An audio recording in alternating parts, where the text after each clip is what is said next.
और अच्छा अवसर ये है कि उन्होंने जो नारे दिए वो नारे आपकी मांग को आज सपोर्ट करते हैं।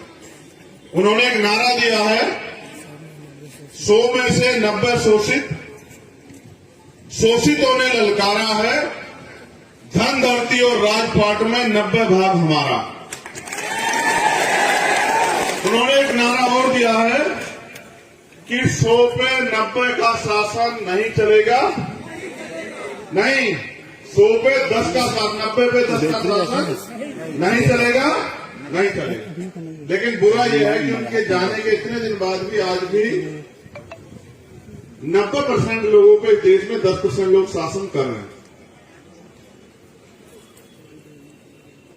सबसे पहले तो मैं आपको धन्यवाद देता हूं, छत्तीसगढ़ के मेरे क्रांतिकारी भाइयों बहनों। आज आपने सिर्फ और सिर्फ एक बिगुल नहीं बजाया, आपने क्रांति का ऐलान किया है। मैं आपकी सराहना करते हुए मुझे बड़ी गौरव हो रहा है, खुशी हो रही है कि आप अपने हक अधिकारों के लिए यहाँ आओ। किसी शादी ब्याह में यहाँ नहीं पहुंचे, इतनी गर्मी का जो सामना कर रहे हो, अपने साधन जुटा के जो हजारों की संख्या में यहाँ पहुंचे, आप अपने समाज, अपने हक अधिकारों के प्रति सचेत हो, इस बात की मुझे खुशी। लेकिन अधिकार अगर मांगने से मिलते तो हजारों साल से आप लोग इस देश में, हम लोग इस देश में अपने अधिकारों को मांग रहे हैं, रो रहे हैं, चिल्ला रहे हैं, अन्याय सह रहे हैं, लेकिन आज तक भी हमें एक अधिकार नहीं मिले। उसका एकमात्र कारण यह है, जितना मुझे समझ आया कि अधिकार मांगने से मिलते ही नहीं है, अधिकार छीनने पड़ते हैं। मांगने सिर्फ भीख मिलती है और अधिकार छीनने पड़ते हैं, और छीनने के लिए शक्ति की जरूरत होती है। और इस देश में शक्ति संगठन में है और सत्ता में। जिनकी सत्ता होती है उनको किसी के आगे हाथ नहीं फैलाना पड़ता, और जिनकी सत्ता नहीं होती वो आंदोलन करने आते हैं तो उनके ऊपर झूठे मुकदमे लगा के उनको जेल भेजने का काम जो है सरकार के लोग करते हैं। पूरे देश में घूमने के बाद मुझे ये महसूस हुआ, सरकार कोई हो, किसी पार्टी की हो, हर सरकार उस प्रदेश में रहने वाले कमजोरों के अधिकार छीनने को, डकारने के पीछे लगी नहीं। मुझे खुशी इस बात की है कि बड़ी संख्या में अगर नौजवान साथी अपने हक अधिकारों के लिए संघर्ष कर रहे हैं तो हमारे माताएं बहनें भी पीछे नहीं है, वो भी बड़ी संख्या में यहां डटी हुई। इस बात से स्पष्ट होता है कि यहां क्रांति जो है वो शहर में या पुरुष वर्ग तक सीमित नहीं है। यहां क्रांति महिलाओं, बच्चियों, बहनों, यानी कि घर के चूल्हे तक जो है यहां क्रांति है। इसलिए आने वाले समय में यहां परिवर्तन सुनिश्चित है, यहां परिवर्तन को कोई नहीं रोक सकता। साथियों, जिस मांग के लिए आप यहां खड़े हैं वो मांग मुझे लगता है कि 4 साल पहले ही सरकार को पूरी कर देनी चाहिए थी, जैसा कि उन्होंने वादा भी किया। लेकिन सरकार को ये लगता है कि ये लोग जो अपने महापुरुषों द्वारा दिए गए अधिकारों को भी नहीं समझ पाए, ये लोग आपका कुछ नहीं बिगाड़ पाएंगे। मेरी बात पे गौर करना। और आज अपने आगे एक सवाल आपके आगे छोड़ रहा हूं, इसको सुनना और समझना। भारत में संविधान से पहले भी राज होता था, वोट देने के अधिकार थे, उससे पहले राजतंत्र भी था, मुगल काल भी रहा, ब्रिटिश भी आए, उससे पहले भी हुन, शक, यमन, तमाम लोगों का राज रहा। उससे पहले हमारे पुरखों का, बुद्धिस्ट महापुरुषों का भी राज रहा। लेकिन उस समय राज युद्ध होते थे, घोड़े पे, हाथी पे, बंदूकों से, तोपों से, तलवारों से, लाठियों से युद्ध होते थे, और तब जाके राज व्यवस्था बदलती थी। इस बात को समझते हुए बाबा साहब अम्बेडकर ने इस देश में जब लोकशाही के लिए प्रयास किया तो उनके मन में सपना था कि ये अधिकार जो हमारे लोगों को अभी तक नहीं मिले, जिनको मैं संविधान में तो लिखित कर रहा हूं, लेकिन ये मिलेंगे तभी जब हमारे लोग वोट की वैल्यू को समझ के और अपनी वोट का सही प्रयोग करके इस प्रदेश और देश में अपनी शासन सत्ता स्थापित करेंगे। सम्मानित साथियों, इस देश, पूरी दुनिया के सबसे बड़े लोकतंत्र में सबसे बड़ा मजाक ये है कि जितने परसेंट वोट से सरकार बनती है उससे ज्यादा परसेंट लोग वोट डालने ही नहीं जाते। अगर आपको याद हो, छत्तीसगढ़ की जो सरकार बनी होगी, वोटिंग परसेंटेज 60, 62, 65% रहा होगा।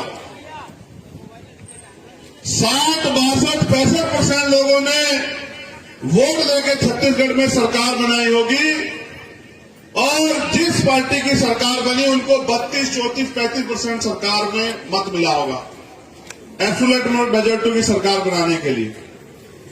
लेकिन आप महसूस करो कि जब 60, 62, 65% लोग वोट देकर सरकार बनाते हैं और 32, 33% वोट देकर सरकार बनती है और 35% लोग वोट का प्रयोग ही नहीं करते। जब हम 35% लोग अपने वोट का प्रयोग ही नहीं करते तो हम इस बात की उम्मीद क्यों करते हैं कि इस देश में या इस प्रदेश में हमारे हिसाब से कानून बनेगा? भाई, जिनकी सरकार है उनके हिसाब से तो कानून बनेगा। अगर आप अपनी वोट का सही प्रयोग करोगे तो वोट भी आज के समय में हथियार से कम नहीं है। आप बड़े से बड़े राजा को सड़क छाप बना सकते हैं अगर वो आपकी बात ना माने। इतना बड़ा अधिकार ना खून बहता ना गोली चलती। बस आप अपनी वोट की ताकत को सही अगर पहचान जाओ। और उसके लिए माननीय काशीराम साहब इस छत्तीसगढ़ की धरती पे बहुत घूमे। उससे पहले बाबा साहब अम्बेडकर पूरे भारत में विचरण करते रहे और अपने लोगों को समझाते रहे कि वोट की वैल्यू को समझो। अगर आज आप यहां से संकल्प कर लो मेरे साथ कि 2 महीने या 1 महीने या 15 दिन जो समय आप तय करो, इस समय के अंदर अगर प्रदेश के मुख्यमंत्री हमारी मांगों को नहीं मानते तो जैसे हम रोटी कपड़ा मकान के लिए सुबह उठ के अपने घर से निकल के रोजगार के लिए घर से निकल के काम करते हैं, हम इस निकम्मी सरकार को गिराने के लिए गांव-गांव जाके अपने लोगों को समझाने का काम करेंगे तो ये सरकार घुटनों में बैठ के आपके अधिकारों को देने का काम करेगी। अगर आप मेरी बात को मानो, जितनी संख्या में आप अगर यहां पहुंचे हो, इतनी ही संख्या में अगर आप अपने हक अधिकारों के लिए जिस तरह आप धूम में बैठे हो, एक दिन भी अगर एक दिन का 1 घंटा भी अगर अपने लोगों के लिए काम करो और गांव-गांव में जाकर निकल के बताओ कि सरकार ने हमसे गद्दारी की है, इस सरकार ने हमें धोखा दिया है, इस सरकार ने हमें लूटने का काम किया है, ये सरकार हमारी सरकार नहीं है, ये सरकार हमारा नाम हमारी वोट को ठगने के लिए लेती है, तो मैं गारंटी से कहता हूं कि यही मुख्यमंत्री, आप ऐसी सभा बुला लेना, आपकी सभा में घुटनों के बल चल के आके आपके अधिकारों की बात करने से पहले आपको अधिकार देने का काम करेंगे। मेरा आपसे वादा, अगर आप अपनी ताकत को समझो। हुआ क्या है कि हमने 75 सालों में सिर्फ नारे लगाए और हम लोग नारे लगाते हैं और चैन से पढ़ के सो जाते हैं। जो लोग राज करना चाहते हैं या जो लोग गुलामी की बेड़ियां काटना चाहते हैं या जो लोग हक अधिकार चाहते हैं, वो रात में चैन से पढ़ के नहीं सोते साथियों। आज छत्तीसगढ़ में क्या अन्य अत्याचार होता है, सरकार सबकी होती है, सरकार की जिम्मेदारी प्रदेश के हर नागरिक के प्रति होती है, फिर भी आप लोगों को रिपोर्ट लिखाने, गिरफ्तारी कराने के लिए धरना प्रदर्शन क्यों करना पड़ता है? आप सोचिए। उसका एकमात्र कारण यह है कि सरकार मुट्ठी भर लोगों की और सरकार मुट्ठी भर लोगों की है और मुट्ठी भर लोगों के लिए काम कर रही है, सिर्फ पूंजीपतियों की सरकार। इसी छत्तीसगढ़ में मेरे आदिवासी परिवार के लोगों के साथ जो अन्याय होता है वो भी हम लोग देख रहे हैं। कभी नक्सली के नाम पे, कभी उनकी जमीन लूटने के नाम पे, कभी उनके जो उत्पादन क्षेत्र है उनको कब्जाने के नाम पे तो उनके साथ जो अन्याय होता है वो भी इस प्रदेश में छिपा हुआ नहीं। लेकिन अभी हमारे वो परिवार भी वोट की ताकत को समझने के लिए तैयार नहीं हुआ। इस प्रदेश में 70-80% आबादी इस प्रदेश की वंचित वर्ग की है। मैं मुख्यमंत्री जी ने 27% पिछड़े वर्ग के भाइयों को आरक्षण दिया, इस बात के लिए उनका धन्यवाद करता हूं। उन्होंने 32% आरक्षण जो है आदिवासी भाइयों के लिए दिया, उन्हें एक और बार उनका धन्यवाद करता हूं। लेकिन अगर वो इस प्रदेश के अनुसूचित जाति के लोगों के अधिकारों के साथ खिलवाड़ करते हैं तो फिर मैं उनके सामने आंख से आंख मिला के उनको जवाब देने के लिए भी तैयार हूं। फिर इसमें कोई समझौता नहीं। 75 साल की आजादी में जो कुछ थोड़ा बहुत हमें अवसर मिला है उसके बदौलत आज हम अपना मंच लगाने लगे। आज हमारे पास स्पीकर हैं, आज हमारी महिला नेता है, पुरुष नेता है, अपने हक अधिकारों के लिए लड़ते हैं। आज हम लोग डॉक्टर, इंजीनियर, आईएएस, आईपीएस, वकील, जज बन के कहीं ना कहीं प्रदेश की सेवा, देश की सेवा और अपने समाज को, अपने लोगों को आगे बढ़ाने का प्रयास कर रहे हैं। जो प्रयास अवसर हमें हजारों साल तक जो हमारे बंद करके रखे गए, रोक के रखे गए, आज जब वो अवसर हमें मिला है तो ये निकम्मी सरकार उन अवसरों को खत्म कर देना चाहती। इस प्रदेश के जो मुख्यमंत्री है, जो इस प्रदेश की सरकार है, उनके राष्ट्रीय नेता दिल्ली में खड़े होकर लोकतंत्र की हत्या के बड़े बड़े दावे करते हैं और वो कहते हैं हम संविधान को बचाने के लिए काम कर रहे हैं।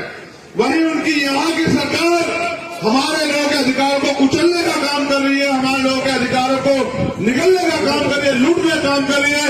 ये दोहरी नीति देश में हम लोग नहीं चलने देंगे। ये बात इस कांग्रेस पार्टी के लोग अच्छी तरह से जान लें।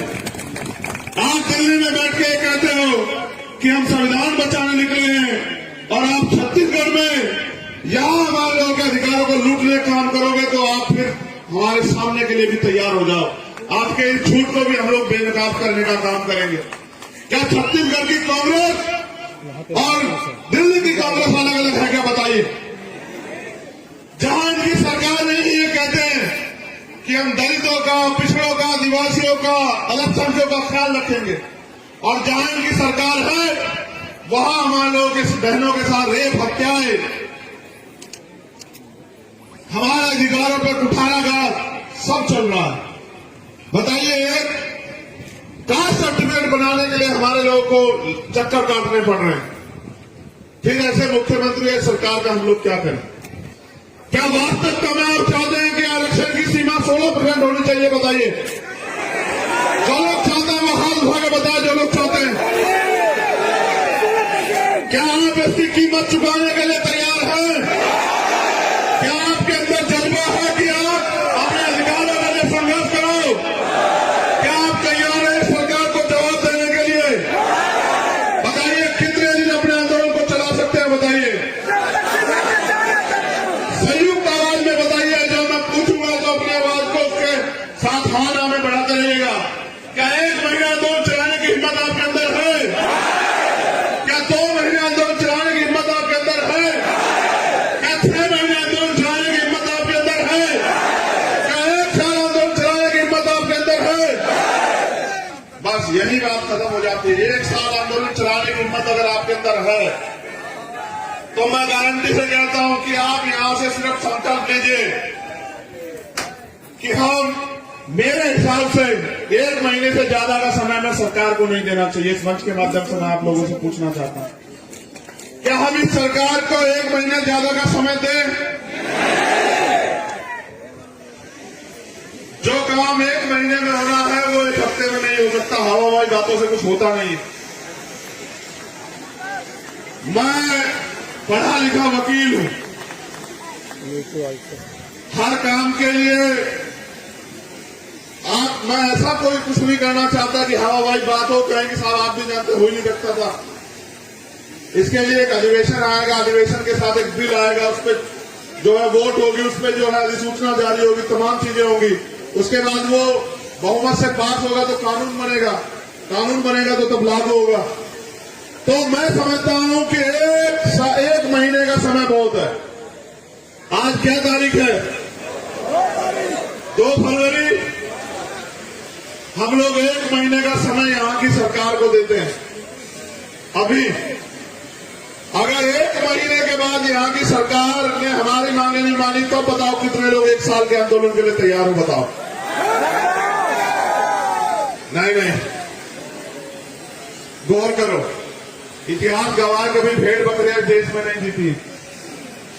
जब युद्ध का मैदान सजता है कोई भेड़ बकरी नहीं घुसती है उसमें। जब युद्ध होता है तो हर आदमी अपनी तरफ से योद्धाओं को मैदान में उतारता है। बताओ उतारता है नहीं उतारता है? जिसके सीने में आग लगी है अपने महापुरुषों के अधिकारों को बचाने के लिए, उस बात को याद करते हुए कि जब इस देश का संविधान सौंपा गया तो बाबा साहब अम्बेडकर ने कहा था कि मुझे मेरे जाने के बाद बराबर मत समझना, जब तक इस देश का संविधान जिंदा मैं जिंदा हूं। उस बात को याद करते हुए, बाबा साहब के कुर्बानियों को याद करते हुए, गुरु घासीदास जी का जो सपना था मन के एक समान, उसको याद करते हुए, अगर आपके दिल में आग लगी है, अगर आप चाहते हैं अपने अधिकारों को छीनना, तो फिर बताइए, अब हाथ उठा के बताइए दोनों आप कितने लोग हैं जो एक साल आंदोलन के लिए तैयार हैं?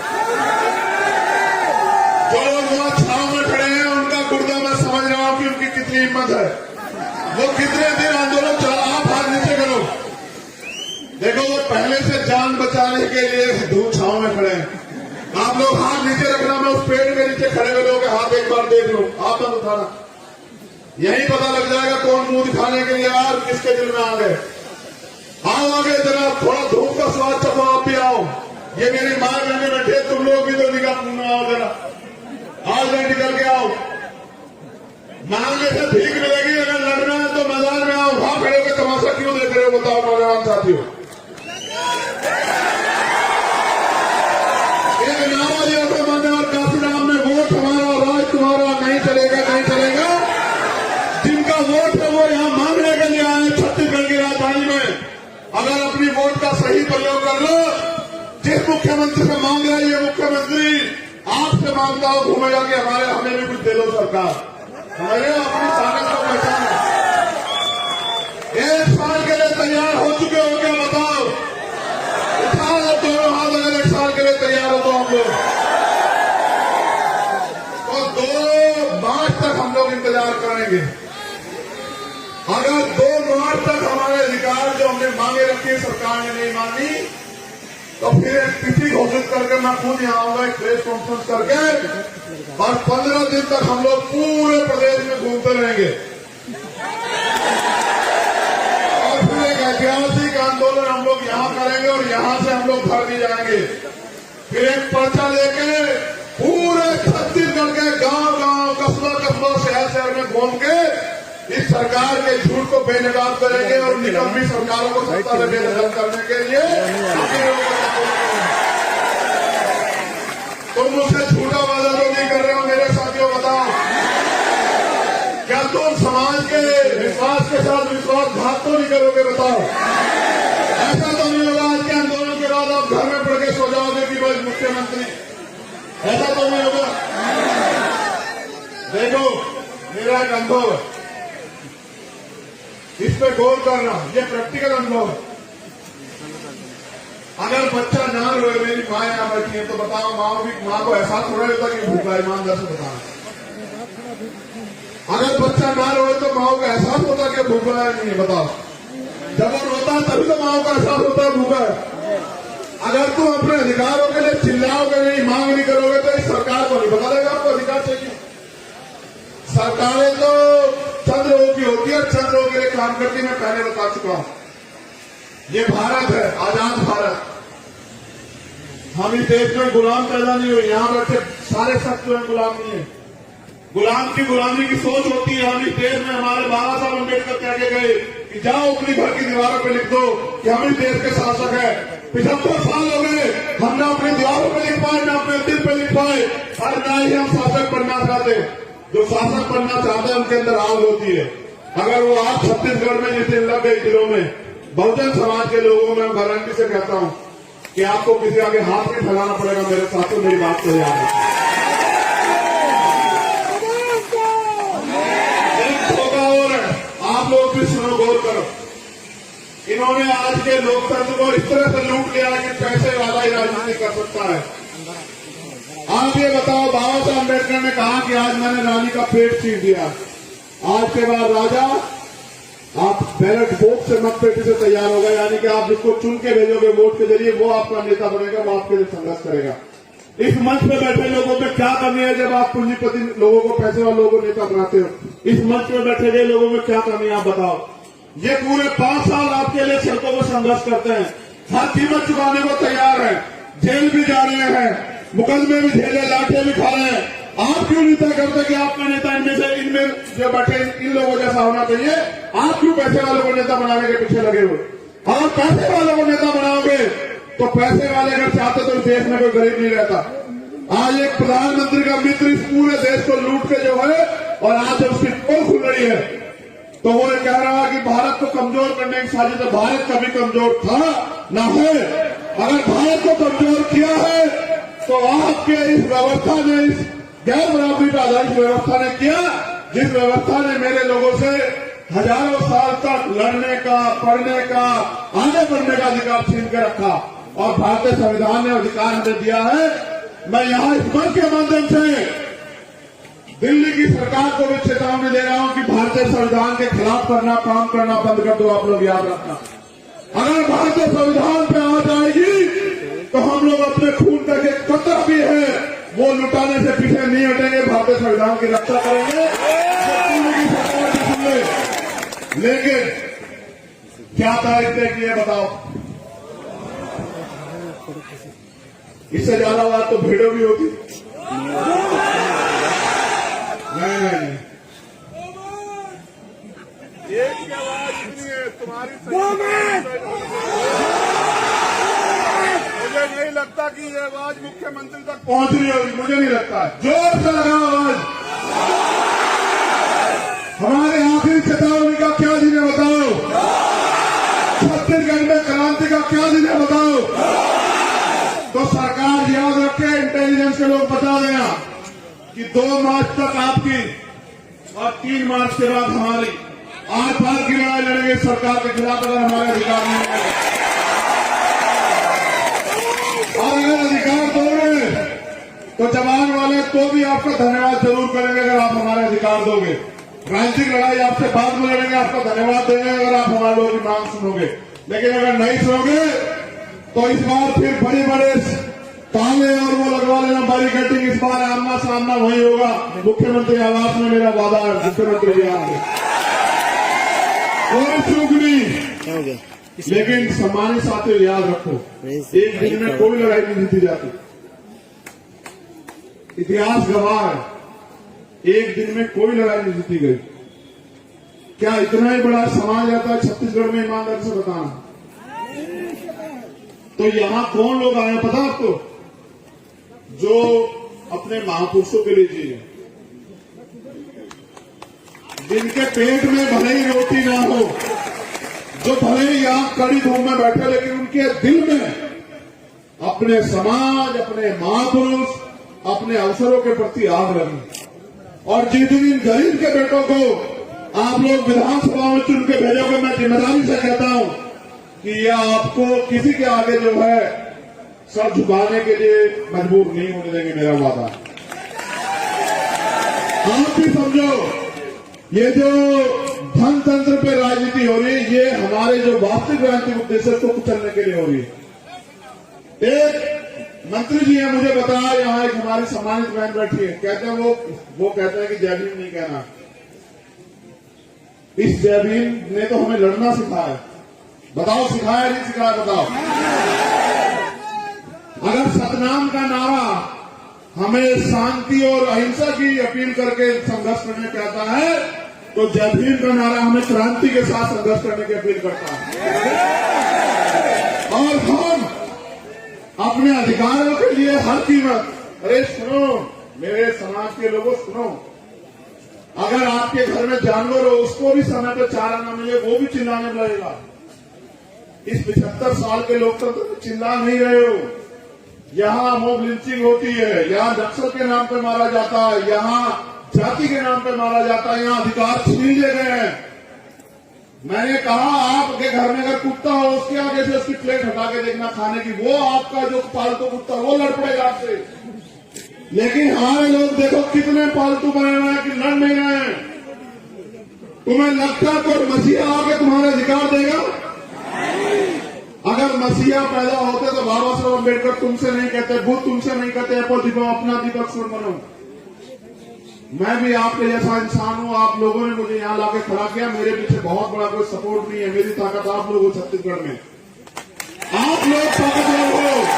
आप चाहो तो मिट्टी के आदमी को इतना ताकतवर बना दो कि वो प्रदेश की सीमाएं सील करा दो, और आप चाहो तो एक बहुत ताकतवर आदमी को इतना कमजोर कर दो कि वो अपने अधिकारों के लिए सड़क पे घूमता फिरे। आप अपनी ताकत को समझो सम्मानित लोगों, आप अपनी ताकत को नहीं समझते, इसका खामियाजा पूरे समाज को भुगतना पड़ रहा है। सोचो, अगर आपने पहले से ही फैसले लिए होते और आपका प्रतिनिधित्व यहाँ होता या आपकी सरकार यहाँ होती, तो जो हजारों बहनों की इज्जतों पे हमला हुआ, जो हजारों को मारा गया, क्या उनकी जान नहीं बच जाती? ये सवाल करा खुद से कि अगर हम लोग पूरी जिम्मेदारी से अपना काम कर रहे होते, बाबा साहब अम्बेडकर ने कहा पॉलिटिक्स का मास्टर की, कहा नहीं कहा, मैंने कहा है, बाबा साहब ने कहा, बताओ कि राजनीतिक सत्ता वो चाबी है जो आपकी सारी समस्या हल कर देगी। सोचो आपकी सरकार होती है, आप 16% मांग रहे होते क्या? उसे भी छोड़ो। बाबा साहब ने कहा राजनीति में हिस्सेदारी न करने का सबसे बड़ा नुकसान ये है कि अयोग्य लोग आपके ऊपर शासन करते हैं। आप बताओ, आप पढ़े लिखे सड़क पे घूम रहे हो, 2000, 4000, 10,000 का रोजगार मांगते हुए, और यहां बैठ के जहां रोजगार दे जाते वहां क्यों नहीं आना चाहते भाई? जिस दिन मेरी समझ में बात आई उस दिन से मैं घर छोड़ के निकला वहां, और मुझे उम्मीद है कि अपने जाने से पहले मैं लाखों लोग ऐसे तैयार करके जाऊंगा जो चाहे रोटी उनको मिले ना मिले, लेकिन राज व्यवस्था हड़पने के लिए वो लोग दिन रात सोचते रहेंगे और काम करते रहेंगे। इतना मेरा लक्ष्य है। और एक प्रयास है कि बाबा साहब अम्बेडकर और माननीय काशीराम साहब के, गुरु घासीदास के जो अधूरे सपने हैं कि यहाँ जानवरों को भी सम्मान मिलता है, इंसानों को नहीं मिलता, उन पे भी हम लोग खड़े उतर पाए। अब हम लोग यहाँ की जो हमारी लीडरशिप है उनके नेतृत्व में जो उन्होंने तय किया है, मार्च का है, जैसे भी अनुशासित तरीके से हम